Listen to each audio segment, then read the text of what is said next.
Olha, eu acredito que esse processo de integração que nós estamos fazendo na América do Sul, na América Latina e agora incluindo o Caribe, é a mais importante possibilidade que nós temos de fortalecer do ponto de vista político, do ponto de vista econômico e do ponto de vista do desenvolvimento do nosso continente. Nós fizemos a primeira reunião entre todos os países da América Latina e do Caribe na Bahia em dezembro de 2008, ou seja, foi a primeira vez que se conseguiu reunir todos os países do Caribe e da América Latina sem a participação dos americanos ou do Canadá. Ou seja, portanto, é um fórum novo que nós criamos, onde a gente pode discutir os nossos problemas com mais desenvoltura e, ao mesmo tempo, a gente descobrir as nossas potencialidades de troca de investimentos, de trocas comerciais e de entrosamento na área política e cultural. Marcelo, pelo que a gente vê ali no vídeo, né, o Lula, né, falando desse encontro aí que ocorreu no México, foi a primeira vez que não tinha presença dos Estados Unidos e do Canadá. É a primeira vez que a gente percebe isso, assim, esses dois países assim, que são fortes e tal, de fora? Na verdade, a gente pode tentar compreender essa questão a partir da criação da OEA, em 1948, a Organização dos Estados Americanos, tendo como protagonista os Estados Unidos, conduzindo o direcionamento democrático ou mesmo econômico da América Latina.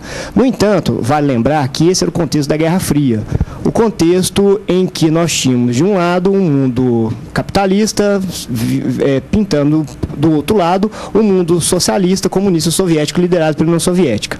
Também, desde o século XIX, de 1826, nós tínhamos a doutrina Monroe, né, que era um projeto político norte-americano que pregava que a América para os americanos. Ou seja, nós tínhamos lá na Europa o Congresso de Viena, que tentava restabelecer fronteiras territoriais, à época de Napoleão, né? Então, para que aqueles territórios voltassem para os seus donos. E os Estados Unidos adotaram uma postura isolacionista no seguinte sentido, né? Não, para a Europa, não mexam aqui na América, que ela é nossa, né?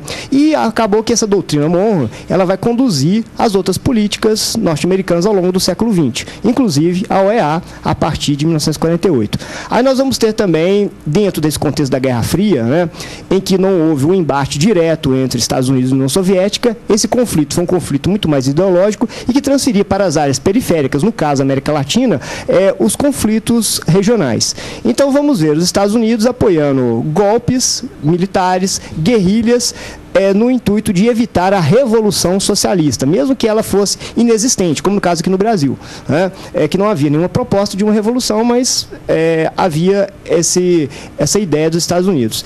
Então, ao longo dessa segunda metade do século XX, nós tivemos essa postura norte-americana, né, de um imperialismo norte-americano, uma influência muito forte, tanto na economia, na política, no estilo de vida, né, na música, né, que nós tivemos nos anos 60, a importação, né, do estilo, do American Way of Life, e acaba que, ao final da Guerra Fria, nos anos 90, esse mundo bipolar, ele some. Então, dá início a um mundo multipolar.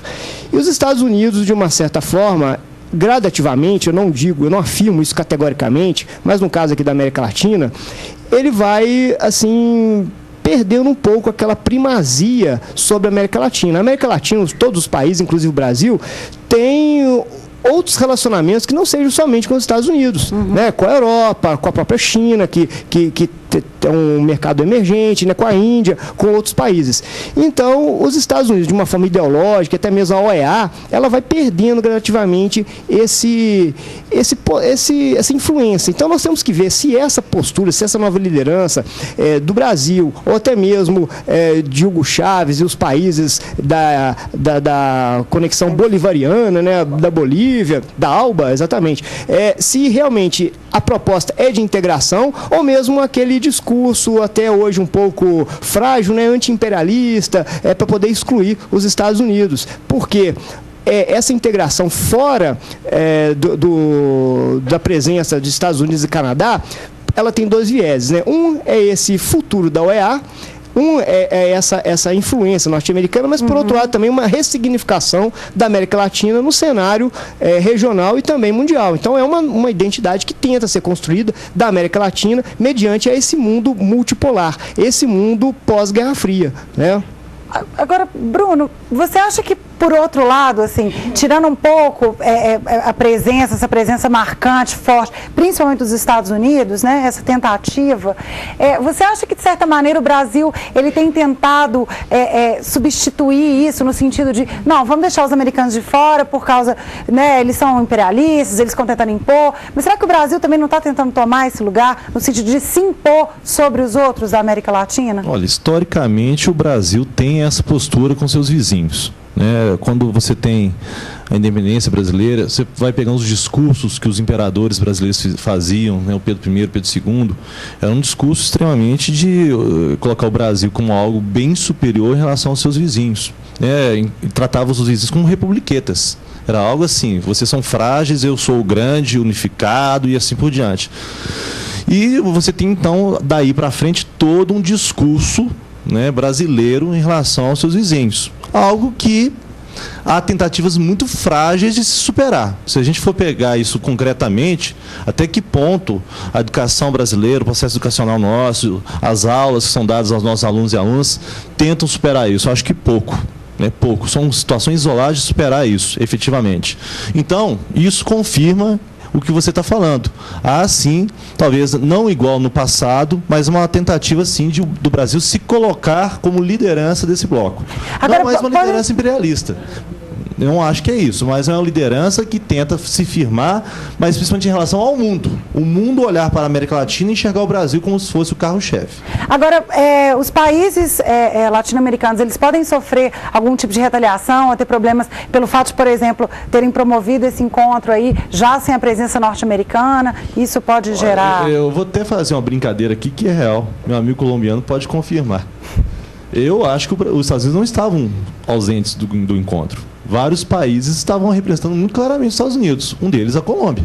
Não a Colômbia em si, o Uribe. Isso é óbvio. Então, o que acontece? Não é questão de retaliação, simplesmente. Porque há países hoje, pelos seus governos, são muito atrelados aos Estados Unidos. Então, o que acontece? Obviamente que em foros como esse, eles vão defender posições norte-americanas. Então, aquele bate-boca que a gente viu, dentre outras coisas, é por conta disso.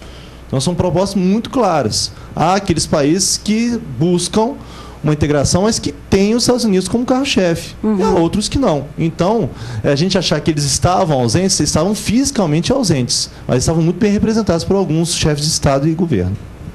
Você concorda, Javier? Totalmente. Totalmente.